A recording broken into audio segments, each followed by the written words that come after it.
Kalau nggak globalisasi nggak mungkin. Nanti kita bicara teorinya. Kalau nggak globalisasi nggak bisa kita maju cepat, nggak bisa Cina maju cepat, apalagi negara kecil kayak Singapura.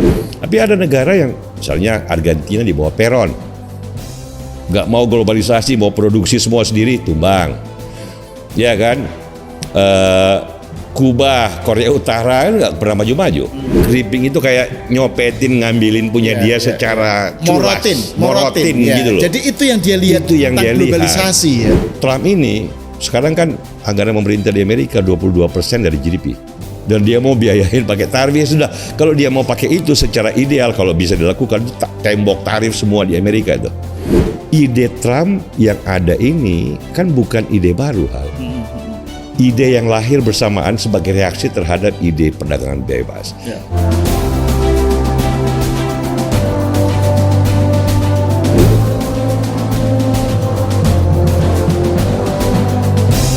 Nah ini gimana Cel memahami Trump ya dalam kaitannya dengan globalisme yang ingin dia lawan itu? Dia menolak globalisasi yang diciptakan oleh Amerika sendiri. Nah itu menariknya. Yang membuat Amerika besar kan itu. Globalisasi yang justru dipimpin oleh Amerika sendiri gitu ya. Globalisasi diawali oleh Pax Britannica kan, dan ada penentangnya abad 19 itu, yaitu Jerman dan Amerika waktu itu. Nanti kita cerita sejarah, tapi ini ironinya kan. Nah, Trump memposisikan dia sebagai penentang globalisasi yang seolah Amerika di bawah Pax Britannica lah kira-kira abad 19. Tapi itu sejarah tersendiri yang kita ceritakan nanti. Tapi intinya adalah Trump ini ingin mendekonstruksi, kalau kita pakai bahasa kaum postmodernis itu, sebuah dunia ciptaannya sendiri, yaitu Pax Americana, globalisasi ekonomi. Kan kita ini kan ada geopolitiknya, ada macam-macam, tapi kan kita fokus ke ekonominya dulu. Terutama podcast hari ini kedua, ya itulah yang disebut Pax Americana kan itu. Setelah Perang Dunia Kedua kan dibuatlah oleh Amerika, dipimpin Amerika ya, Bretton Woods Conference kan, ada IMF, ada World Bank, terus habis itu ada GATT yang kemudian jadi WTO, lembaga multilateral yang mengatur perdagangan dunia lah, supaya jangan kayak tadi bilateral resiprokal tarif gitu loh. Jadi, dan itu selama 80 tahun kan sukses besar. Ya, kalau geopolitiknya kan kita bilang suksesnya apa? Ya di samping kelemahannya ada perang Vietnam, perang Irak, perang Afghanistan, kan tidak ada perang besar antara great powers gitu loh. Tidak ada perang nuklir antara great powers, itu kan secara itu kan sukses geopolitiknya. Ekonominya lebih sukses lagi, Al. Jerman dan Jepang yang semula hancur karena Perang Dunia Kedua kalah kan, dibangun kembali, dibantu oleh Amerika. Setelah Jerman Jepang kan muncul di Asia luar biasa kan, ada Taiwan, ada Korea Selatan, Malaysia, Singapura. Kita juga ikut setelah Bung Karno, Pak Harto dengan Orde Baru sampai sekarang. Kita tumbuh terus 8%, 7%, 6%, 5%. Jadi to some extent China, ya kan? Hasil setelah kita Cina kan mulai dan diterima di WTO 2001 makin kencang lagi gitu loh. Jadi itu berkah globalisasi juga. Berkah. Gitu. Kalau nggak globalisasi nggak mungkin. Nanti kita bicara teorinya. Kalau nggak globalisasi nggak bisa kita maju cepat, nggak bisa Cina maju cepat, apalagi negara kecil kayak Singapura. Singapura punya apa bisa maju? Hong Kong bisa apa punya maju? Bisa maju. Taiwan punya apa bisa maju? Kalau untuk bisa maju, kalau bukan karena globalisasi dan kemungkinan yang diberikan oleh globalisasi. Nah, salah satu negara yang paling diuntungkan oleh globalisasi ya adalah Amerika sendiri. Kalau kita lihat pertumbuhan Amerika, perkembangan GDP-nya, perubahan ekonomi Amerika, industri, sekarang teknologi, kreatif industries, Palo Alto, Silicon Valley, perusahaan-perusahaan baru Amerika yang baru berumur 20-30 tahun, Amazon, Tesla, Google, Microsoft itu sudah jadi perusahaan dunia terbesar dan perusahaan Amerika terbesar. Itu kan bagus banget, mencerminkan bahwa Amerika adaptif dan kreatif dalam menghadapi perubahan teknologi dan perubahan sejarah kan. Dan kesejahteraan Amerika tidak berkurang karenanya gitu loh, malah lebih bagus lagi. Jadi selain Amerika dalam Pax Americana yang globalisasi ekonomi, dalam wujud globalisasi ekonomi, bukan hanya membuat ratusan juta orang di Cina berhasil terangkat dari jurang kemiskinan, ratusan juta orang di India mungkin terangkat dari jurang kemiskinan, Negara-negara yang semula miskin menjadi maju, Singapura, Korea Selatan, Jepang. Itu kan sukses. Belum pernah terjadi dalam sejarah. Kalau di bawah Pax Britannica kan lain cerita. Oke, ada kemajuan Jerman, ada kemajuan Amerika, tapi kan lain ceritanya. Tapi di bawah Pax Americana 80 tahun. Rate of progress in history itu belum pernah terjadi. Ya, yang tentu saja yang paling cepat Cina. Tapi Malaysia, Singapura, Korea Selatan dahsyat itu. Meksiko dahsyat itu. Nah, ini kenapa? Karena keterbukaan. Ada negara yang mau melawan logika ini. Ya, misalnya kalau di luar Soviet Union ya kan memang itu kalau itu kan lain ideologinya. Tapi ada negara yang misalnya Argentina di bawah Peron, nggak mau globalisasi, mau produksi semua sendiri, tumbang. Ya kan, Kuba, Korea Utara kan nggak pernah maju-maju, ya kan. Tetapi yang mengikuti arusnya globalisasi, more or less berkembang cepat.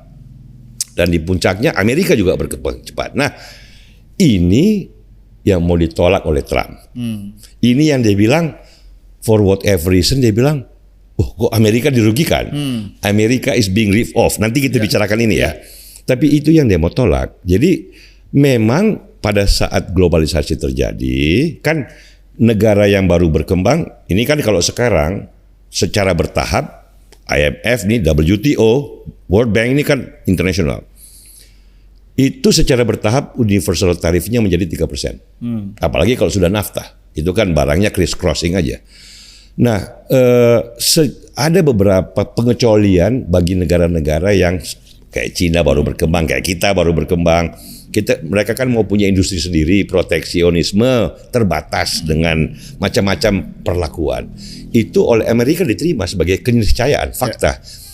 Tidak sesuai dengan ideologi free trade yang melandasi globalisasi ekonomi, tetapi diterima untuk sementara. Ya, namanya preferential trading system, preferential treatment system.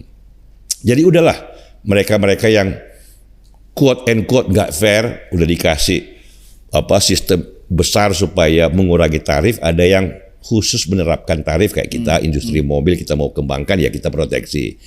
Dibiarkan karena dianggap mungkin membantu pembangunan negara miskin menjadi lebih makmur, gitu loh. Tetapi sifatnya temporer. Nah, itu yang terjadi dalam Pax Americana. Dan itu yang menurut saya belum pernah terjadi sepanjang sebelumnya, even di bawah Pax Britannica pada abad 19. Nah itu kalau penolakan Trump terhadap katakan globalisme yang dipimpin Amerika dan menguntungkan Amerika itu kan menjadi sesuatu yang kontras ya kalau dibandingkan dengan Reagan misalnya yang tokoh presiden yang juga dikagumi Trump dikagumi oleh Elon Musk lah setidaknya oleh tech bros gitu. Gimana menurut saya kalau dibandingkan Ronald Reagan itu secara ekonomi politik salah satu presiden terbaik Amerika di zaman Pax Americana kan sebelumnya kan ada Abraham Lincoln, ada Roosevelt di zaman pembangunan welfare state, ada George Washington, Thomas Jefferson. Tapi di era Pax Americana, presiden terbaik yang bisa mengatakan esensi filosofi dari free trade, dari perdagangan bebas ini dengan wajah manusiawi, dengan wajah bersahabat itu Ronald Reagan. Ide tentang NAFTA, penyatuan ekonomi Kanada, Meksiko itu salah satu kontributor terbesarnya sebagai politisi itu Ronald Reagan.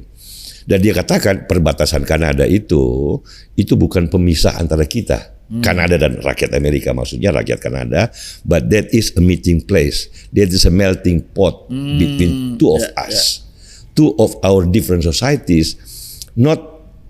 Is not divided because of the line, tetapi itu tempat kita bersalaman, gitu loh, tempat kita bertemu. Itu kan Ronald Reagan, gitu loh. Perdagangan saling menguntungkan. What you cannot do, I provide for you. What I cannot do, you provide for me. Nah, itu yang mau ditolak oleh Trump, malah dimusuhin Kanada. Padahal Elon Musk ini tech bros itu salah satu pahlawan mereka ya Ronald Reagan. Nah, ini yang orang nggak mengerti, menolak Pax Americana yang menguntungkan Amerika, menolak Pax Americana yang menguntungkan dunia. Apa sih di balik pemikiran The Mad King ini itu loh? Ini yang orang berusaha mengerti sekarang. Jangan-jangan ini problem psikologis, bukan problem ekonomi politik, bukan problem pemikiran.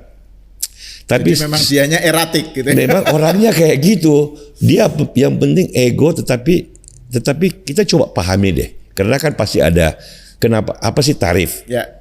Ya kan sebagai ide kan bukan ide baru. Ini kan bukan cuma di zaman Trump, kan mempahlawankan juga salah satu presiden Amerika akhir abad 19, awal abad 20, McKinley yang jadi puncak gunung gitu loh. McKinley. Nah, ini kita ceritakan nanti sejarahnya, tapi intinya ini bukan ide baru. Hal apa yang dikatakan America First itu kan juga bukan ungkapan baru di Amerika. Apa namanya tarif Trump bilang kata-kata paling indah di telinga dia itu tarif. Itu bukan ide baru, itu bukan kata baru. Itu lahir di abad 19. Nah, saya ingin mendalami lebih jauh ini, Cal, tentang obsesi Trump terhadap tarif. Ya.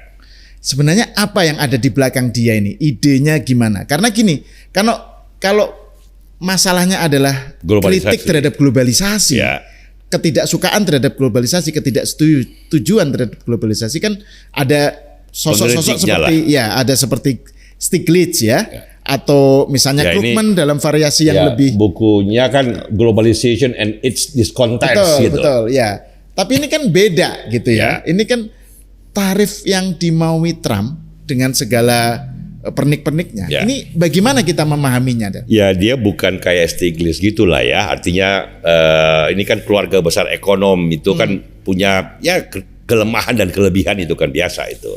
Tapi ini bukan yang biasa. Ini sudah banyak kan, misalnya Trump, kata-kata yang sering dia ungkapkan itu bahwa dalam Pax Americana di mana semua negara maju, termasuk sebenarnya Amerika juga maju pesat, itu dia bilang Amerika is always being ripped off by friends and foes, oleh kawan dan lawan. Yang dia, maksudnya kawan itu kan ya NATO countries lah ya, Jerman yang dia bantu, Jepang yang dia bantu, ripping us off gitu loh.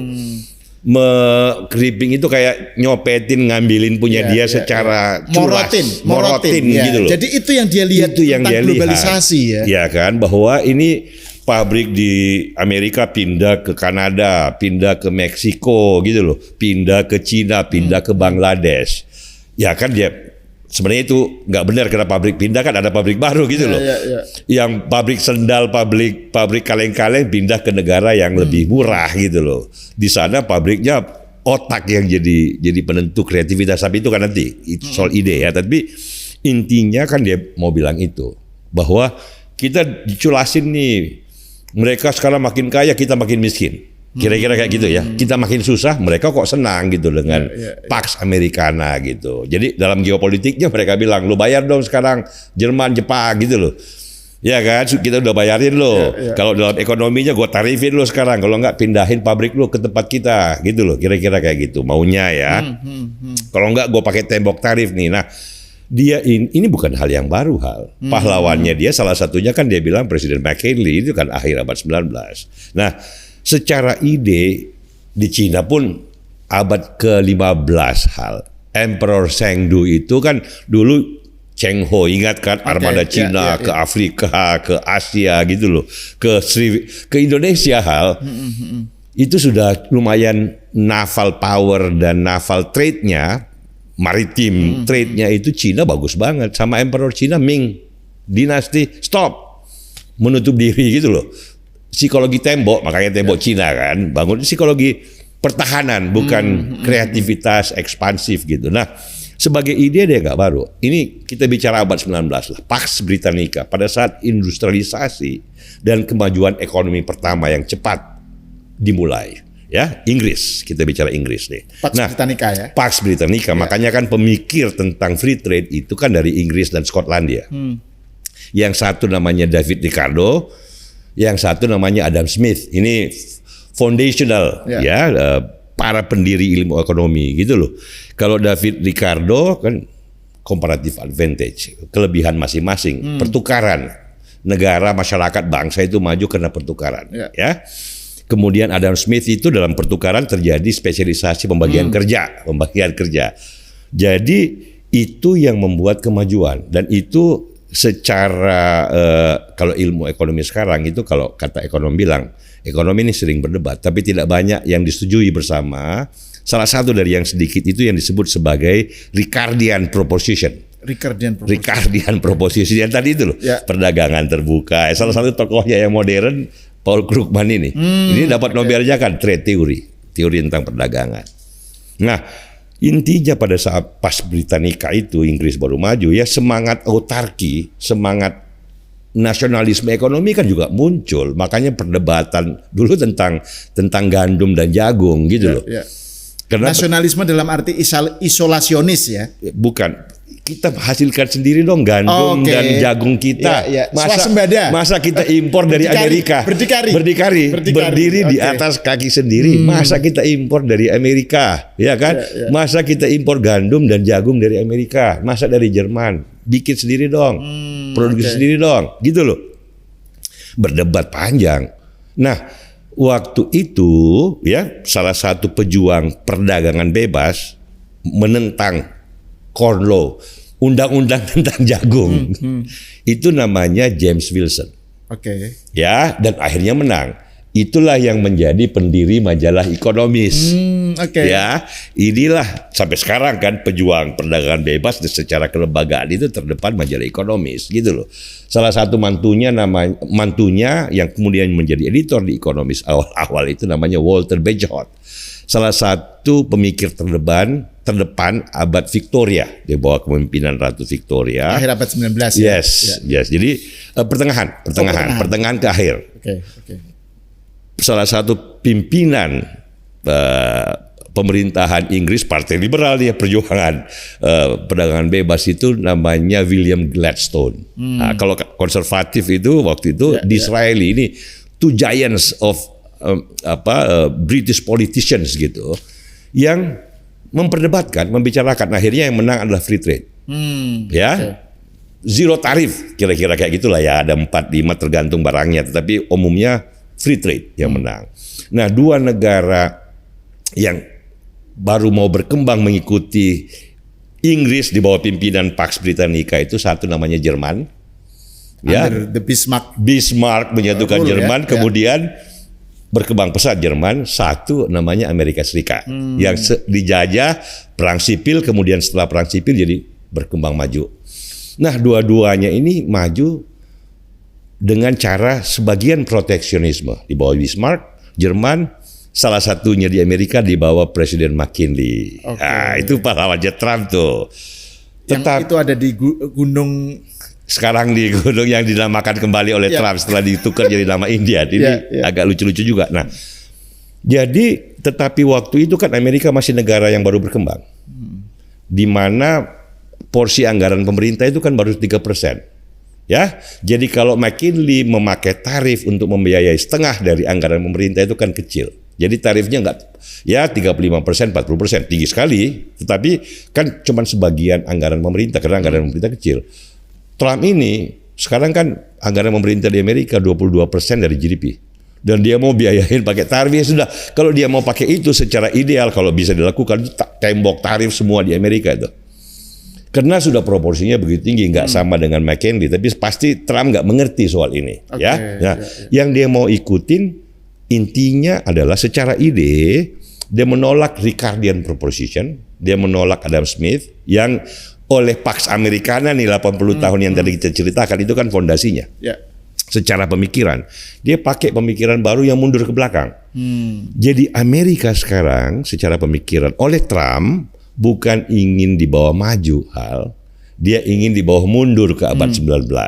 Di situ ironinya, paradoksnya kan di situ. Sementara Trump ini kan teman-temannya justru orang-orang yang membawa Amerika ke masa depan. Bukan hanya tech bro sekarang kan, tapi juga ini sekarang ini zamannya artificial intelligence.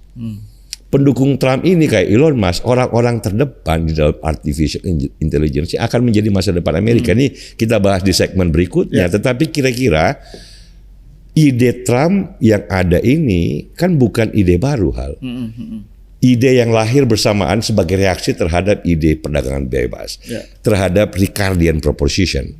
Kalau sekarang hampir semua ekonom, ya, yang bukan komunis ya, yang bukan yang gaya lama itu, sepakat dengan Ricardian proposition dengan berbagai tentu saja kritik dan tambahan sana sini. Orang kayak Paul Krugman, saya bukan ekonom tapi saya mengikuti perdebatan di antara mereka. Orang kayak Stiglitz bukan menolak globalisasi, bukan menolak Ricardian proposition. Nggak ada alternatifnya Ricardian proposition. Yang dikritik oleh Stiglitz kira-kira tentang inequality. Ya, yang lahir dari globalisasi. Memang kan ada problem ini kalau kita bicara teori ya. Perdagangan kayak di Amerika ini kan sebenarnya basis sosial kritik Trump. Begitu pabrik berpindah, ganti dengan teknologi, dengan pabrik gaya baru, pabrik macam-macam, kan ada wilayah-wilayah terkonsentrasi di mana yang dulu pabrik mobil tiba-tiba nggak ada pabrik lagi karena pindah ke Meksiko. Secara natural kan mestinya kalau dia masih muda dan pinter, dia pindah ke daerah lain di mana katakanlah Silicon Valley, New York. Industri kesehatan yang bertumbuh itu kan banyak peluang kerja lain, tapi kan sebagian orang tidak mau pindah dari tempatnya, apalagi yang sudah berumur di atas 50-60 tahun. Jadi mereka yang kalah dalam globalisasi, ini kata berbagai teori yang muncul terhadap asesmen pada globalisasi itu, ada masalah memang pada lokasi-lokasi di mana orang-orangnya menua, tidak mampu bersaing, tidak punya harapan banyak. Ya, ini daerahnya J.D. Vance nih misalnya, pegunungan Appalachia di Kentucky, yang fentanyl, yang mabuk-mabukan, tidak ada pekerjaan karena pabrik-pabrik lama pindah. Atau bukan cuma pindah, tapi memang bukan lagi saatnya. Karena kan itu kan ada revolusi industri pertama, kedua, ketiga, sekarang revolusi industri keempat dengan artificial intelligence. Jadi mereka yang sudah tidak mampu ikut dalam irama zaman itu, apalagi terlokalisasi dalam kota-kota kecil yang jauh, yang tidak bagus infrastruktur pendidikannya, itu memang pertanyaan. Tapi kan jawabannya bukan kembali kepada zaman lalu. Bukan kembali kepada dinasti Ming abad 15. Bukan autarki. Bukan gitu autarki. Tapi gini Cel, ini kan kalau saya ingin kembali ke soal tadi yang Cel bilang bahwa salah satu yang mendasari penolakan Trump terhadap globalisme adalah bahwa dia merasa ini Amerika is being ripped off. Nah itu apa yang mendasari tidak ada hal itu yang semacam itu dari Trump? Itu karena faktanya kalau ekonomi Amerika menurun, ya itu kan orang bilang oh ya ada sebabnya, pasti you are being ripped off. Amerika tumbuh tuh 2,5%, 3%, katakanlah 3 tahun terakhir. Malah Uni Eropa, Jerman itu yang 5%, 6%, 7%, 8%, kurang dari 1%. Yang mestinya mengeluh di rip off oleh Cina kan Jerman, bukan Trump. Jadi yang orang bilang, makanya Paul Krugman bilang, I cannot understand this guy. Nggak ada fakta sama sekali. Dia mengatakan Amerika dirugikan, Amerika yang paling kuat kok berkembang lagi dengan bagus gitu loh. Nah ini yang membuat paradoks of the madman. Ini kalau saya kata-kata saya nih gara-gara Game of Thrones. Paradox of the madman gitu loh. Mad King. The Mad King gitu loh. Paradox of the Mad King. Ini there is no factual basis of the assertion bahwa Amerika dirugikan oleh globalisasi. Amerika dirugikan oleh free trade. Memang semua negara kan ada yang tertinggal. Nggak ada negara semua orangnya maju. Cina masih punya ratusan juta orang miskin. Gitu loh. Kita masih punya 100 juta orang yang dalam batas kemiskinan. Kita semua mau memajukan mereka. Nah, di Amerika juga ada problem itu, tetapi kan tidak dengan kembali 5 abad yang lalu atau ke abad 19. Jawabannya, dia harus bawa rakyat Amerika ke masa depan. Itu yang paling penting hal. Nah, nanti ada buku yang sangat bagus tentang ekonomi Amerika. Dari Robert J. Gordon, ini profesor ekonom, mesti dapat Nobel juga kalau ada historian of economics gitu. Dia profesor dari Northwestern University. The Rise and Fall of American Growth. Ya, dia melihat bagaimana perubahan teknologi ya mendorong naiknya produktivitas Amerika, puncaknya di tahun 20, 30, tahun 50-an. Setelah itu teknologi berubah, nggak terlalu tumbuh lagi. Tapi kalau dia menulis hari ini, memasukkan faktor artificial intelligence, barangkali Profesor Gordon akan berkata, the new impetus of growth. Nah, yang seperti ini yang bagus dibaca untuk melihat tren masa lalu dan masa depan. Bukan dengan bermimpi tentang kembalinya era Presiden McKinley di Amerika Serikat. Itu kan masa lalu. McKinley pun di akhir pemerintahannya juga tidak sefanatik Trump dalam melihat tarif. McKinley itu kan melihat sebagai device untuk pembiayaan beban pemerintah yang waktu itu masih kecil banget dibanding dengan GDP-nya, gitu loh. Tapi kan Trump anehnya kan dia bisnismen, dia mesti mengerti fakta-fakta ekonomi yang berkembang. Dia nggak pernah baca bukunya Robert Gordon, nggak pernah baca Krugman, nggak pernah. Ini yang paling bagus nih. Kalau dia mau baca tentang globalisasi, bagaimana itu kan Richard Baldwin. Nah, that's the fact of life now. Kita bersimpati pada rakyat Amerika dalam prahara the Mad King. Masalahnya kan Amerika is not only Amerika. Amerika is also the biggest player in the world. Ini yang bikin kita semua saya kira pusing.